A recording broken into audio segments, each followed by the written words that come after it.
Japan's men's national team is living its greatest era. Calm, composed, and relentlessly intelligent. A generation of players raised not in academies, but in classrooms, lecture halls, and clubhouses. Over a third of Japan's 2022 World Cup squad did not play in pro academies, but came up through high school and university football. Their football reflects something distinctly Japanese, a blend of discipline, humility, and tactical precision. This is not a coincidence. It's the result of a century-long experiment to build a football culture that mirrors the national character. So, what is this experiment? And does it mean Japan no longer needs professional football academies? Well, the answer, as with everything, is nuanced.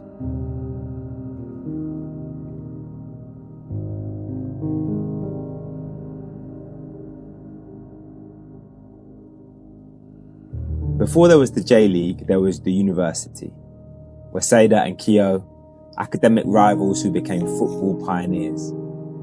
They won early Emperor's Cups, fielded future national team players, and defined what Japanese football would stand for: discipline and collective effort. Matches were treated as academic contests, a battle of minds as much as legs. Players trained like scholars, precise, structured, reflective. Every pass was part of a plan, every movement rehearsed. This was football as a moral education. The values were the same ones prized in Japanese life: study hard, work together, show respect, stay humble. University football then wasn't just sport, it was a statement of identity. The game was played in harmony with wa, the ancient Japanese ideal of peace, balance, and unity.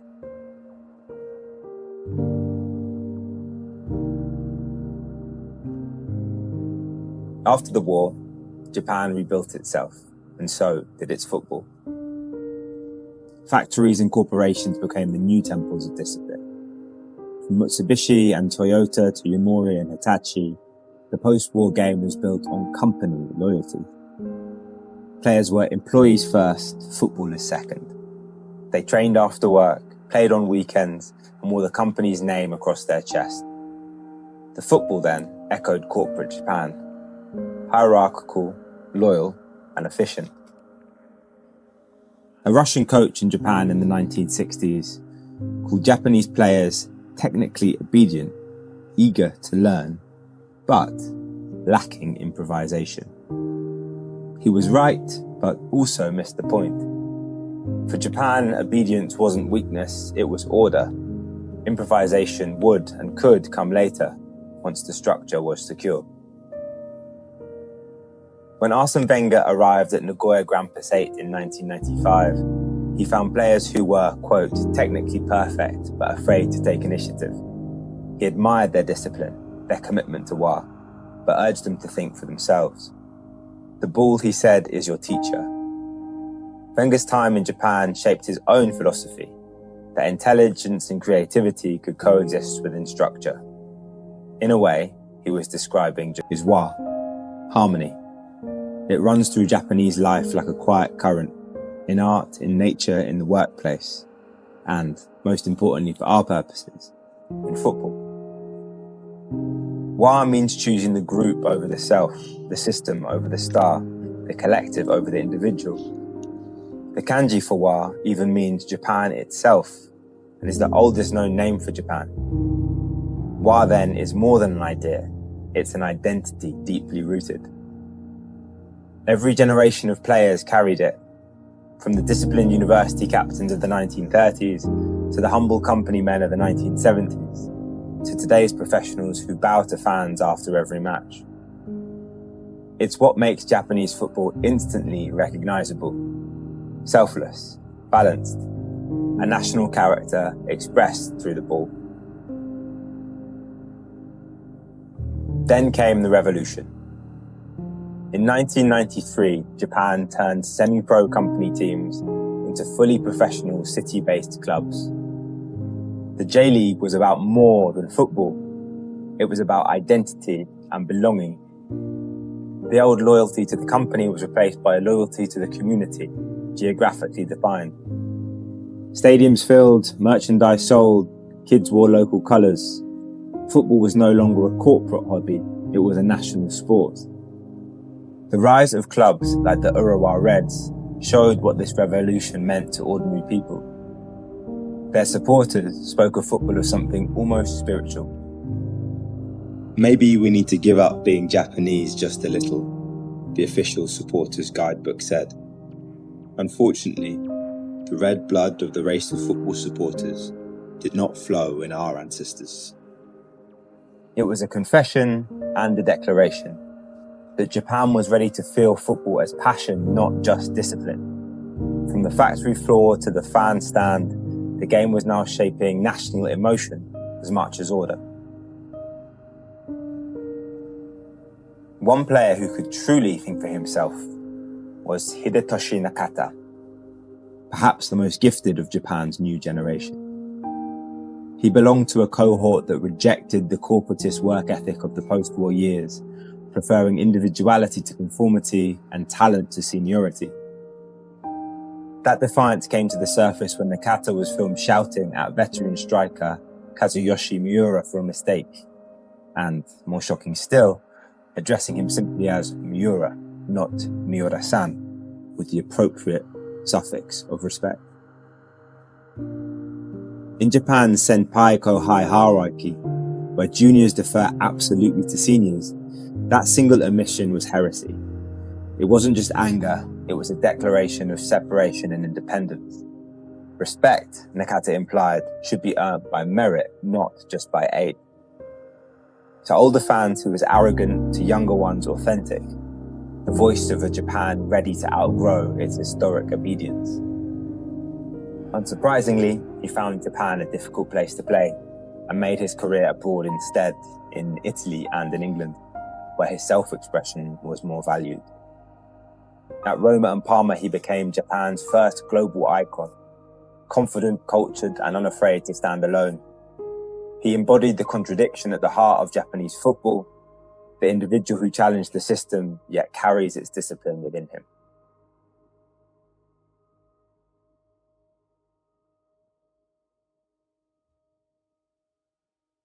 So, the professional game looks complete. Packed stadiums, modern clubs, and superstars sprinkled across European leagues. But Japan's love for the beautiful game runs far deeper than just professional football. This country has a profound connection and affection for the amateur game too, something that continues to shape Japanese football to this day. In Europe, the pathway to success is narrow. Enter a club academy at 12, train full-time, specialize early, debut at 17, or, in most cases, disappear.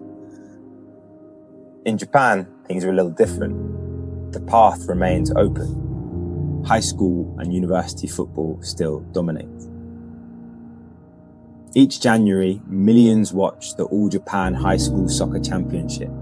Entire towns rally behind their schools. Young players become heroes long before they even turn professional. It's football as theatre, but also as education. Effort, humility, teamwork, and honor are as important as anyone's skill on the pitch. Keisuke Honda learned that at Seraho High. He wasn't a prodigy, he was a worker. He spoke often about learning discipline and persistence there, something that served him on his tremendous footballing career. University football continues that tradition.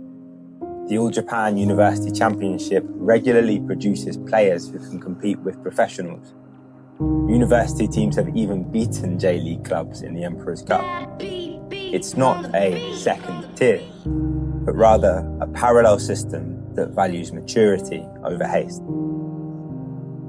This is known as the academic route, a journey defined by Bambu Ryodo, the Japanese cultural value of balancing study with sport. Students develop as athletes, yes, but also as thinkers. If football fails, a degree offers a future. If football succeeds, they arrive wiser for it. Take Kaoru Mitoma.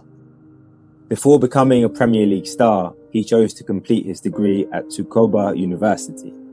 His thesis was, obviously, on dribbling, a study of how movement and psychology affects defenders.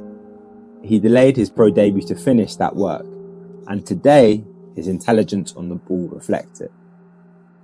Or consider Hidemasa Morita, another university graduate.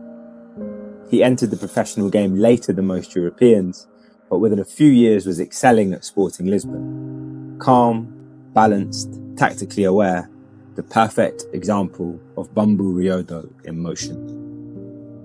Japanese football doesn't produce overnight stars, it produces fully formed people. For decades, this academic route was seen as the poor cousin to the professional academy. Too slow, too traditional, too academic. But that perception has changed, and the proof is on the pitch. University graduates now fill the J League and increasingly the national team. Their late debuts are offset by maturity, decision-making and humility. Mitoma and Morita aren't then outliers. They are the logical outcome of a system built on patience. Japan's success shows that education-based development can coexist with elite sport. It reflects the national belief that wisdom and skill should grow together. The strength of Japanese football then lies in its diversity of paths. There isn't just one way to succeed, there are many. High school, university, club academies all coexist. The system rewards the late developer but prevents burnout. It keeps the amateur spirit alive, respect, humility, teamwork. But there are challenges too. Players debut later, which can widen the physical gap with their European counterparts.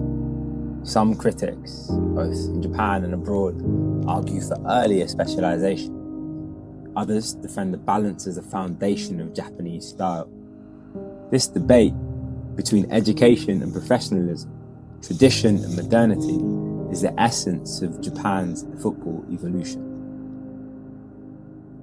In the end, Japanese football mirrors the nation itself. From the universities came discipline and intellect, from the company teams, loyalty and unity, from the J League, pride and identity, and from it all, a spirit of quiet determination.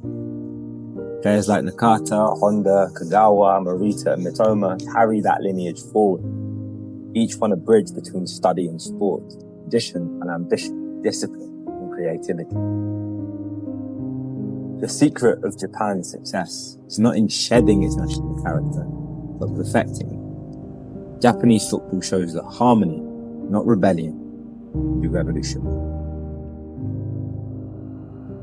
The story of Japanese football isn't then just about copying Europe.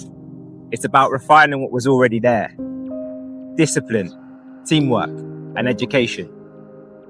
The academic route was not some historic relic.